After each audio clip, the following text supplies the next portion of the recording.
வணக்கம். தலைப்புச் செய்திகள். வீரத்திரள் செயல் புரிந்தவர்களுக்கு முதலமைச்சர் மற்றும் குடியரசுத் தலைவர் பதக்கம். வண்ணமிகு விழாவில் செல்வி ஜெயலலிதா வழங்கினார். மீண்டும் பாலியல் பலாத்கார சம்பவம். மும்பையில் பெண் போட்டோகிராஃபரை 5 பேர் கொண்ட கும்பல் தூக்கிச் சென்று அட்டுழியம். மக்களவையில் ரகளையில் ஈடுபட்ட ஆந்திரா எம்பிக்கள் 11 பேர் நீக்கம். அவையை திங்கட்கிழமைக்கு ஒத்திவைத்து சபாநாயகர் மீரா குமார் உத்தரவு. இனி விரிவான செய்திகள். போலீஸ் துறையில் பணியாற்றி வருபவர்களில் வீரத்திரள் செயல் புரிந்தவர்களுக்கும் 10 ஆண்டுக்கும் மேல் மெச்சத்தக்க பணி செய்தவர்களுக்குமான முதலமைச்சர் பதக்கத்தை செல்வி ஜெயலலிதா இன்று வழங்கினார். சென்னை நேரு உள் விளையாட்டு அரங்கில் நடைபெற்ற வண்ணமிகு விழாவில் முதலமைச்சர் செல்வி ஜெயலலிதா கலந்து கொண்டு பதக்கங்களை அளித்தார். போலீஸ் துறையில் பணியாற்றி வருபவர்களில் வீரத்திரள் செயல் புரிந்தவர்களுக்கும் 10 ஆண்டுக்கும் மேல் மெச்சத்தக்க பணி செய்தவர்களுக்குமான தேர்ந்தெடுக்கப்பட்டு ஒவ்வொரு ஆண்டும் தமிழக அரசு சார்பில் முதலமைச்சர் பதக்கம் மற்றும் குடியரசுத் தலைவர் பதக்கம் வழங்கப்பட்டு வருகிறது. இதேபோல் தீயணைப்புத்துறை, ஊழல் தடுப்பு கண்காணிப்புத்துறை, சிறைத்துறை, ஊர்காவல் படை ஆகியவற்றில் சிறந்த சேவை செய்தவர்களை தேர்ந்தெடுத்து அவர்களுக்கும் முதலமைச்சரின் பதக்கம் வழங்கப்படுகிறது. இந்த ஆண்டு தேர்ந்தெடுக்கப்பட்ட 521 பேர்களுக்கு முதலமைச்சர் செல்வி ஜெயலலிதா பதக்கம் அணிவித்து சிறப்புரை ஆற்றினார். இந்நிகழ்ச்சியில் அமைச்சர்கள் மற்றும் அதிகாரிகள் அனைவரும் கலந்து கொண்டனர். மும்பையில் பாலியல் பலாத்காரம் செய்யப்பட்ட பெண் போட்டோகிராஃபரின் மருத்துவ செலவுகள் அனைத்தையும் மாநில அரசே ஏற்கும் என்று மகாராஷ்டிரா முதல்வர் பிருத்திவிராஜ் சவான் அறிவித்துள்ளார்.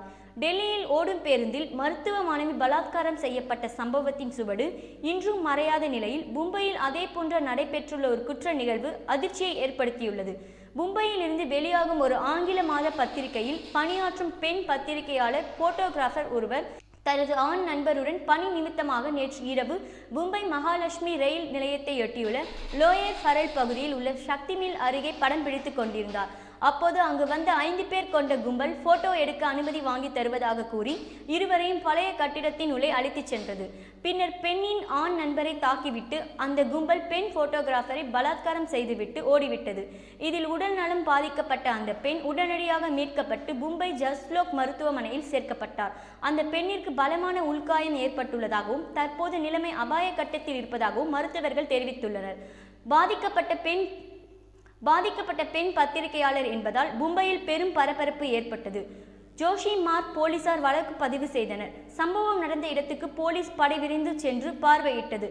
அந்த பகுதியைச் சேர்ந்த 45 பேரிடம் விசாரணை நடத்தினார்கள். அதில் 20 பேரை சந்தேகத்தின் பேரில் போலீஸ் நிலையத்திற்கு அழைத்துச் சென்று விசாரித்தனர்.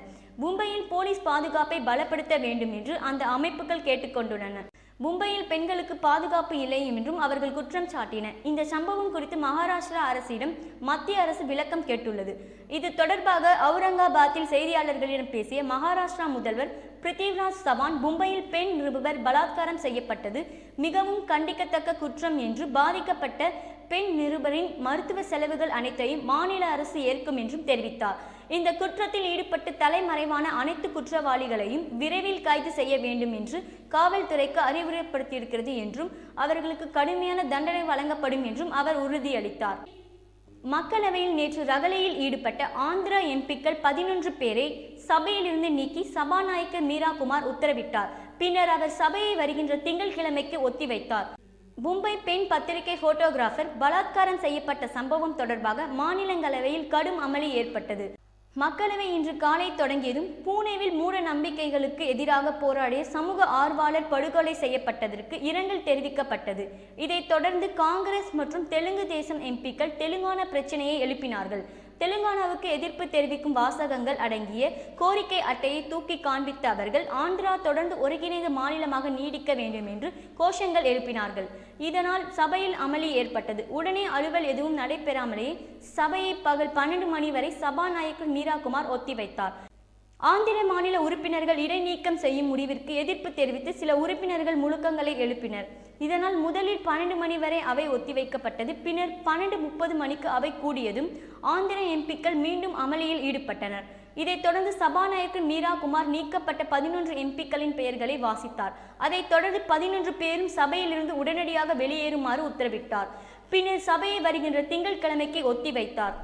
மாநிலங்களவையில் நடந்த விவாதத்தின் போது மும்பையில் பெண் புகைப்பட பத்திரிகையாளர் பாலியல் பலாத்காரம் செய்யப்பட்ட சம்பவத்திற்கு பிஜேபி உள்ளிட்ட எதிர்க்கட்சிகள் கடும் கண்டனம் தெரிவித்தன. இந்த விவகாரம் குறித்து உள்துறை அமைச்சர் விளக்கம் அளிக்க வேண்டும் என அவர்கள் வலியுறுத்தினர். இதையடுத்து இந்த பிரச்சனையில் அமைச்சர் விளக்கம் அளிப்பார் என அவை துணைத் தலைவர் PJ குரியன் கூறி பிரச்சனையை முடிவைத்தார். உடலில் தானாக தீப்பிடிப்பதாக கூறப்படும் ஆண் குழந்தை மருத்துவமனையில் இருந்து இன்று டிஸ்சார்ஜ் செய்யப்பட்டு பெற்றோர்களிடம் ஒப்படைக்கப்பட்டது. விழுப்புரம் மாவட்டம் திண்டிவனம் அருகே உள்ள டி பரங்கினூர் கிராமத்தைச் சேர்ந்த கர்ணா ராஜேஸ்வரி தம்பதியின் 3 மாத ஆண் குழந்தை ராகுல் உடலில் தானாக தீப்பிடிப்பதாக தெரிய வந்தது. இதையடுத்து சென்னை கீழ்ப்பாக்கம் அரசு மருத்துவமனைக்கு தீப்புண்ணுகளுடன் கொண்டு வரப்பட்ட குழந்தைக்கு முழு உடல் பரிசோதனை செய்யப்பட்டது. மேலும் வேர்வை, இரத்தம், சிறுநீர் உள்ளிட்ட 31 வகையான பரிசோதனை செய்யப்பட்டதில் குழந்தையின் உடல் சீராக இருப்பது கண்டறியப்பட்டது. இதனால் குழந்தை தானாக தீப்பிடிப்பதற்கு வாய்ப்பில்லை என மருத்துவர்கள் தெரிவித்தனர். இதனிடையே குழந்தையின் உடலில் உள்ள தீப்புண்ணுகள் குணமடைந்து வந்ததால் குழந்தையை இன்று டாக்டர்கள் டிஸ்சார்ஜ் செய்தனர். குழந்தையின் உடலில் தீப்பிடித்ததை பெற்றோர்கள் மட்டுமே கூறி வருவதால் அவர்களுக்கு மனநல மருத்துவர்கள் கவுன்சிலிங் கொடுக்கவும் முடிவு செய்யப்பட்டுள்ளது. சென்னை விமான நிலையத்தில் பயணிகளிடம் நடத்தப்பட்ட சோதனையில் சுமார் 3.5 கோடி ரூபாய் மதிப்புள்ள 12 கிலோ தங்க கட்டிகள் கைப்பற்றப்பட்டன. சென்னை வரும் துபாய் ஏர்லைன்ஸ் மற்றும் ஏர் இந்தியாவைச் சேர்ந்த இந்த விமானங்களில் தங்கம் கடத்தி வரப்படுவதாக சுங்கத்துறை அதிகாரிகளுக்கு ரகசிய தகவல் கிடைத்தது.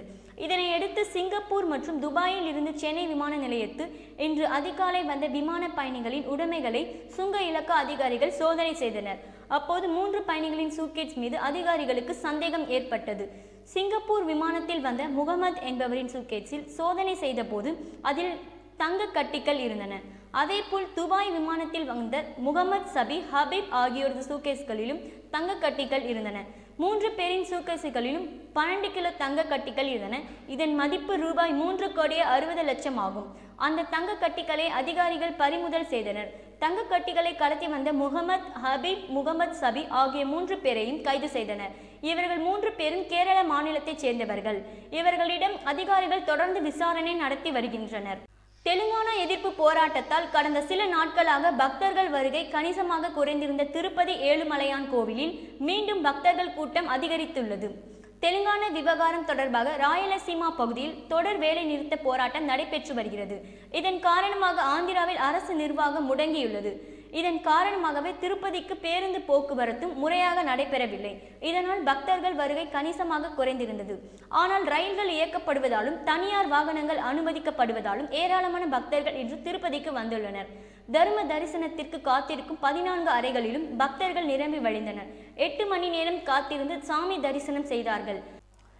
தமிழ்நாடு கிராம நிர்வாக அலுவலர்கள் முன்னேற்ற சங்கம் சார்பாக சென்னையில் இன்று கவன ஈர்ப்பு உண்ணாவிரத போராட்டம் நடைபெற்றது. சங்க தலைவர் திரு அரிமா எம் சுப்பிரமணியம் தலைமையில் சென்னை அரசு விருந்தினர் மாளிகை முன்பு நடைபெற்ற இந்த போராட்டத்தில் ஏராளமானோர் கலந்து கொண்டனர்.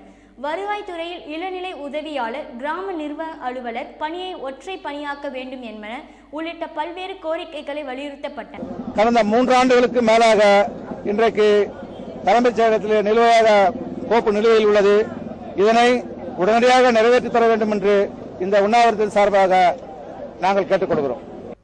டிடி மருத்துவக் கல்லூரியை அரசே ஏற்று நடத்த வேண்டும் என்பன பல்வேறு கோரிக்கைகளை வலியுறுத்தி அக்கல்லூரி மாணவர்கள் டாக்டர் எம்ஜிஆர் பல்கலைக்கழகத்தில் தொடர் போராட்டத்தில் ஈடுபட்டுள்ளனர். டிடி மருத்துவக் கல்லூரி 2010ஆம் ஆண்டு டாக்டர் எம்ஜிஆர் பல்கலைக்கழகத்தின் அங்கீகாரம் பெற்று செயல்பட தொடங்கியது. இக்கல்லூரியில் 1ஆம் மற்றும் 2ஆம் ஆண்டு மாணவர்கள் சுமார் 250 பேர் கடந்த 2012ஆம் ஆண்டு நடைபெற்ற தேர்வை எழுதினர்.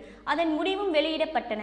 தற்போது இக்கல்லூரியின் அங்கீகாரத்தை மருத்துவக் கல்லூரிகளின் கவுன்சில் ரத்து செய்துள்ளது என்றும் இதனால் கல்லூரியில் இருந்து மாணவர்கள் வலுக்கட்டாயமாக வெளியேற்றப்பட்டனர் என்றும் கூறி மாணவர்கள் டாக்டர் எம்ஜிஆர் பல்கலைக்கழகத்தில் தொடர் போராட்டத்தில் ஈடுபட்டுள்ளனர். 29 மெம்பர்ஸ் எழுதல, ஒரே ஒரு பொண்ணு மட்டும் எக்ஸாம் எழுதிச்சு. கோர்ட் ஆர்டர், அது மேனேஜ்மெண்ட் ஸ்பெசிஃபிக் ரீசன்ஸ். அப்புறம் அடுத்து ஃபர்தராக ஆகஸ்ட்லேயும் எங்களுக்கு எக்ஸாம் கண்டக்ட் பண்ணல, அரியர் எக்ஸாம்ஸு. இப்போ ஃபர்தராக செகண்ட் இயர் எக்ஸாம்ஸ் பிப்ரவரியில் வரப்போகுது, அதுவும் எங்களுக்கு கண்டக்ட் பண்ண முடியாது. இனிமேல் உங்கள் காலேஜுக்கு வந்து அப்ரூவல் கிடையாது அப்படின்னு சொல்லிட்டு MCIலேருந்து சொல்லியிருக்காங்க. கால்நடை இளநிலை மருத்துவ படிப்புகளுக்கான கலந்தாய்வு தமிழ்நாடு கால்நடை மருத்துவ பல்கலைக்கழகத்தில் இன்று தொடங்கியது. முதல் நாளான இன்று சிறப்பு பிரிவிற்கான கலந்தாய்வு நடைபெற்றது. இதில் 111 பேர் பங்கேற்றனர். தமிழ்நாடு கால்நடை மருத்துவ பல்கலைக்கழகத்தில் கால்நடை மருத்துவ அறிவியல், நீர்வள அறிவியல், உணவு தொழில்நுட்பம், கோழியின உற்பத்தி தொழில்நுட்பம் உள்ளிட்ட துறைகளில் இளநிலை பிரிவில் உள்ள மொத்தம் 360 இடங்கள் ஆண்டுதோறும் கலந்தாய்வு மூலம் நிரப்பப்பட்டு வருகிறது. அதன்படி இந்த ஆண்டுக்கான கலந்தாய்வு இன்று தொடங்கியது. முதல் நாளான இன்று மாற்றுத்திறனாளிகள், விளையாட்டு வீரர்கள் மற்றும் முன்னாள் இராணுவத்தினர் வாரிசுதாரர்கள் ஆகிய பிரிவர்களுக்கான 24 இடங்களுக்கு மொத்தம் 111 மாணவர்கள் பங்கேற்றனர். முதலமைச்சர் செல்வி ஜெயலலிதா உத்தரவின் பேரில் ஈரோடு மாவட்டம் பவானிசாகர் அணையிலிருந்து பாசனத்திற்காக இன்று தண்ணீர் திறந்துவிடப்பட்டுள்ளது. பவானிசாகர் அணையிலிருந்து கீழ் பவானி திட்ட பிரதான கால்வாய் மற்றும் நீட்டிப்பு கால்வாய் ஒற்றைப்படை மதகுகள் மூலமாகவும், சென்னசமுத்திரம் கால்வாய் இரட்டைப்படை மதகுகள் மூலமாகவும் முதல் பருவ நஞ்சை ஆயக்காட்டு நிலங்களுக்கு தண்ணீர் திறந்து விட வேண்டும் என விவசாயிகள் கோரிக்கை விடுவித்திருந்தனர்.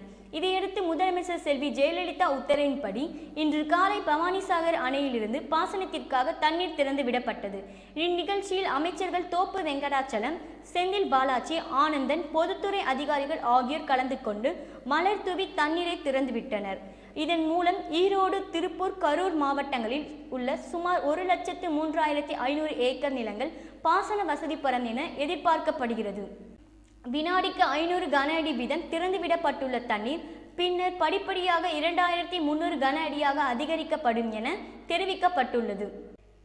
சிரியாவில் அப்பாவி மக்கள் மீது அந்நாட்டு இராணுவம் ரசாயன குண்டுகள் வீசி ஆயிரக்கணக்கானோரை கொன்ற சம்பவத்திற்கு ஐநாவும் அமெரிக்காவும் கண்டனம் தெரிவித்துள்ளனர்.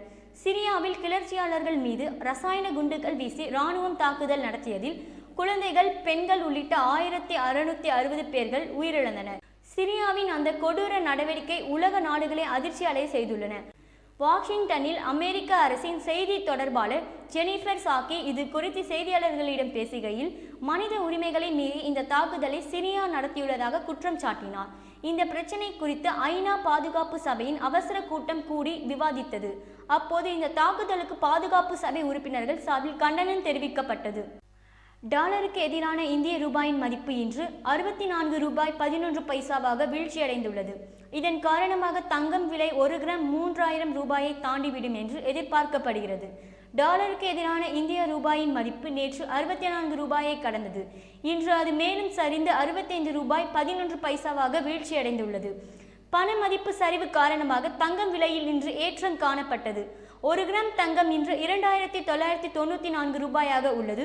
ஒரு சவரம் தங்கம் 23,952 ரூபாய்க்கு விற்பனையாகிறது. பொருட்சந்தையிலும் தங்கம் விலை ஏற்றம் கண்டுள்ளது. முதலீட்டாளர்களை அதிருப்தி அடைய வைத்துள்ளது. இத்துடன் இச்செய்திகள் முடிவடைகின்றன. மீண்டும் நாளை சந்திப்போம். நன்றி, வணக்கம்.